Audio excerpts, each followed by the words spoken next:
Kita ke sorotan selanjutnya, Saudara. Jenazah kopilot korban penembakan KKB di Papua Selatan, Kapten Baskoro Adi Anggoro, rencananya akan dimakamkan oleh pihak keluarga sore ini.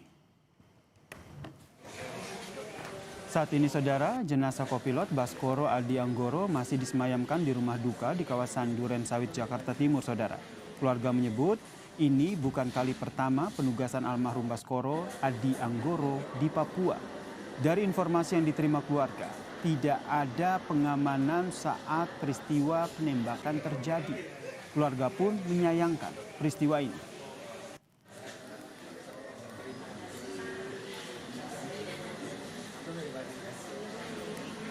Ya, hal yang saya diinfokan memang seperti itu ya, dan saya nggak tahu apakah memang betul atau bagaimana, karena saya juga nggak di sana gitu, saya nggak tahu secara prosedurnya seperti apa. Cuman saya dapatkan tidak ada pemeriksaan, dan itu mungkin salah satu hal yang sangat kami cukup sayangkan ya.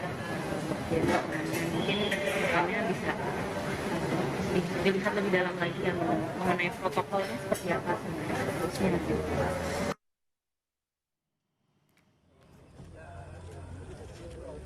Jenazah pilot Smart Air Egon Erawan, Saudara, dimakamkan keluarga di TPU Tanah Kusir 3 Kebayoran Lama, Jakarta Selatan pada Kamis malam.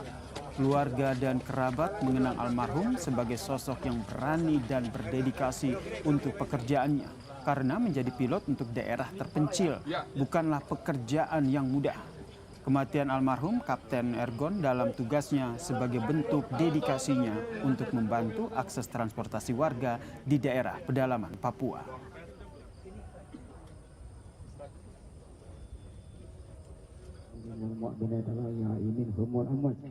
Apalagi di daerah pedalaman, di remote area, di pedalaman Papua, adalah pekerjaan yang sebenarnya tidak sederhana.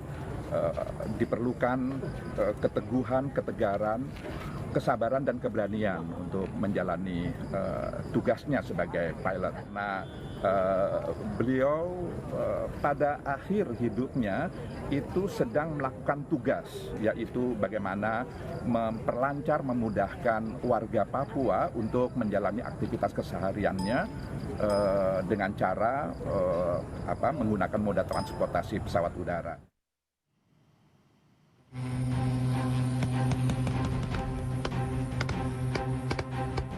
Pilot dan kopilot Smart Air tewas dalam tugas setelah menjadi korban penyerangan kelompok kriminal bersenjata di Bandara Korowai Batu, Kabupaten Bovendigul, Papua Selatan.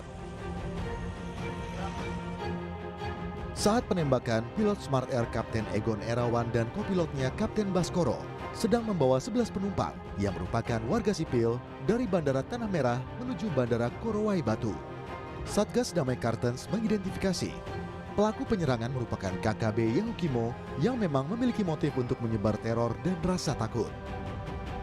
Perlu diketahui, lokasi Bandara Korowai Batu ini lebih dekat ke wilayah Kabupaten Yahukimo dibanding Kabupaten Bovendigul sendiri. Jadi kita identifikasi bahwasannya kelompok KKB ini pimpinan LQ Skobak dari Batalion Semut Merah dan Batalion Kaniban. Mereka sejak sudah lama mereka akan melakukan menebar teror.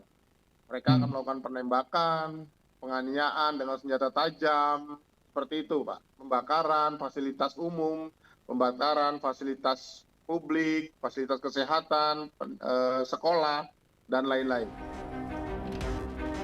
Ikatan Pilot Indonesia mengecam dan mengutuk keras tragedi penembakan yang menewaskan Kapten Egon Erawan dan Kapten Baskoro di Bandara Korowai Batu, Bovendigul. Ikatan Pilot Indonesia meminta pemerintah menjamin keamanan penerbangan, khususnya di daerah dengan risiko keamanan yang tinggi. Penerbangan adalah moda transportasi strategis nasional yang vital bagi Indonesia, yang menghubungkan geografis Indonesia sebagai negara kesatuan. Sehubungan dengan tragedi ini, Ikatan Pilot Indonesia memohon dengan hormat perhatian khusus dari Bapak Presiden Prabowo Subianto untuk bertindak segera dan turun tangan dalam memulihkan, menjamin, dan memastikan keamanan penerbangan. Keluarga bercerita, jika almarhum kopilot Baskoro sempat memberitahu soal penugasannya di Papua sebelum peristiwa penembakan. Keluarga pun sempat mempertanyakan keamanan untuk pilot selama bertugas. Namun almarhum tak banyak bercerita. Hingga peristiwa penembakan menewaskan nyawanya. Dia begitu keluar Oknama, tiba-tiba dapat tugas ke Papua. Waktu ditanya, aman nggak? Dia bilang aman, tapi nggak sempat berpikir mungkin ya, nggak sempat nanya teman-temannya. Sudah 5 hari di Papua, baru dapat kabar kemarin siang. Ya ternyata ada insiden seperti itu. Terus sekarang lagi terbangkan ke Jakarta. Nanti pemakamannya besok dari jam 3 di Pondok Kelapa. Pasca penembakan, anggota Satgas Damai Kartens langsung mengamankan Bandara Korowai Batu. Penerbangan di Bandara Korowai Batu juga sempat ditutup hingga keamanan di kawasan ini kondusif. Jaminan keselamatan bagi pilot menjadi penting. Selain soal nyawa, juga mengancam beroperasinya pesawat perintis ke daerah terluar di Papua. Tim Liputan Kompas TV.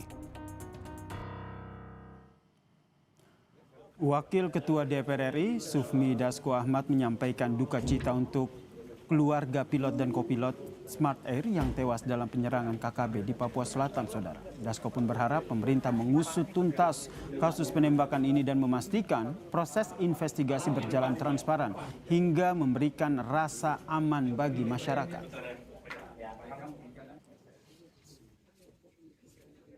Turut prihatin dan berbelasungkawa, dan kami harapkan ya hal itu tidak terjadi, tapi karena sudah terjadi mungkin kita akan minta supaya hal tersebut dapat diusut dengan tuntas, dan kepada keluarga yang ditinggalkan kami harap dapat tambah menerimanya. Saudara, pasca penembakan pilot dan kopilot Smart Air yang tewas akibat serangan KKB di Papua, jaminan rasa aman untuk pilot pesawat perintis yang sering menjadi transportasi utama, baik untuk warga ataupun pengiriman logistik di daerah Papua pun menjadi salah satu hal penting yang diberikan oleh pemerintah dan juga TNI Polri. Kita bahas bersama dengan Ketua Ikatan Pilot Indonesia, Muhammad Reza Nugraha. Selamat petang, Mas Reza. Selamat petang, Mas. Halo, ya. Mas Reza, ini kan pasca insiden ini akhirnya pemerintah menginstruksikan adanya pengawalan dari TNI Polri terhadap penerbangan yang dilakukan oleh pesawat perintis di daerah-daerah pedalaman ataupun daerah-daerah yang rawan seperti di Papua. Tanggapan dari Ikatan Pilot Indonesia sendiri seperti apa? Ya, kami sangat menyambut baik ya bahwa pemerintah bertindak cepat setelah terjadinya insiden ini. Tentunya ini adalah harus ada kinerja bersama atau sinergi bersama untuk kita mengatasi pasca insiden ini. Tapi tentunya yang kita harapkan selain respon reaktif juga ada respon proaktif untuk kita agar bisa mencegah kejadian seperti ini terulang kembali. Baik, ini bisa digambarkan, mungkin Kapten Reza juga sering berbincang begitu dengan rekan-rekan sesama pilot ataupun kopilot yang memang kerap terjun di daerah pedalaman, daerah rawan dengan menggunakan pesawat perintis begitu. Sebenarnya yang menjadi tantangan di sana, kekhawatiran mereka itu seperti apa? Sebenarnya untuk di daerah Papua sendiri itu memang secara geografis dan kondisinya memang lebih challenging atau lebih menantang ya, lebih kompleks dibandingkan di daerah-daerah lain. Tapi sejauh ini semuanya diupayakan untuk sesuai dengan standar yang ada. Cuman faktor adanya situasi keamanan yang terjadi di Papua ini tentunya menambah resiko atau menambah rasa aman dari teman-teman pilot yang terbang di daerah Papua, terutama di daerah-daerah yang memiliki resiko keamanan yang cukup tinggi seperti itu. Dan menurut Anda sendiri bentuk pengamanan yang seperti apa yang akhirnya betul-betul menjamin keselamatan penerbangan perintis di daerah-daerah di sana? Ya, untuk keamanan penerbangan sendiri sebenarnya semua sudah diatur di Undang-Undang Nomor 1 Tahun 2009 tentang penerbangan, yaitu bab 14 keamanan penerbangan. Di situ ditulis bahwa pemerintah memang bertanggung jawab terhadap jaminan keamanan penerbangan. Tapi tentunya yang pertama kita harus memastikan bahwa standar untuk objek vital nasional yakni bandara ini sendiri sudah memenuhi syarat, termasuk juga tentang komposisi dari personel yang ada di dalamnya ketika terjadi atau ketika adanya operasional penerbangan. Ditambah lagi dengan situasi keamanan yang saat ini mungkin sedang memanas, tentunya koordinasi itu tidak hanya bisa dilakukan oleh dari personel bandara itu sendiri atau dari otoritas sipil itu sendiri. Harus ada kerjasama yang responsif antara otoritas sipil juga dengan otoritas militer setempat, seperti itu. Berarti memang petugas yang ada di bandara ini berkaitan dengan Kementerian Perhubungan, karena kalau kita lihat ada regulasi keamanan penerbangan peraturan Menteri Perhubungan nomor 9 tahun 2024 tentang keamanan ini sendiri. Nah, menurut Anda sejauh mana penerapannya selama ini?